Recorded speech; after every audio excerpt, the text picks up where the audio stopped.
सर्वे मी कधी कोणाचा केला नव्हता। मी प्रश्न विचारून ते उत्तर देतील ते असं काहीच मला वाटलेलं पण नव्हतं। आणि मी जेव्हा सर्वे करायला गेलो तेव्हा मला फार अनुभव आले।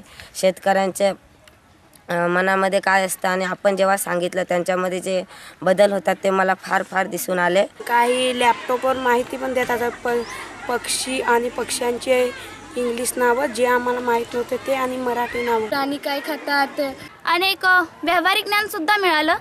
आणि इथे आल्यानंतर मॅडमने आम्हाला प्राण्यांची माहिती दिली। प्राणी माहिती होते परंतु ते कसे ओळखायचे ते कोणालाच माहिती नव्हतं। राज्यांच्या राजधान्यात वेगवेगळ्या देशाची माहिती सांगितली। जे माहीत नव्हतं ते त्यांनी माहीत करून दिलं।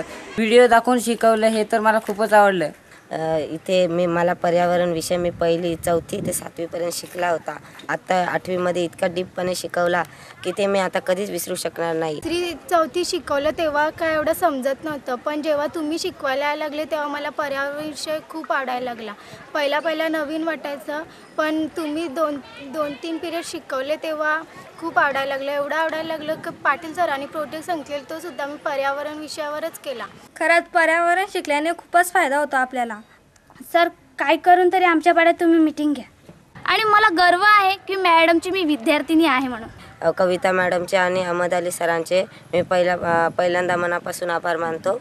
आणि त्या दोन्ही टीचरचे शिकवण्याचं एक सूत्र माझ्या अंदाजे तरी एकच असावं, हसत खेळत शिकावं। आणि मला पर्यावरण शिकवलं त्या सरांनी आणि मॅडम आणि त्यांचं मी आभार मानते।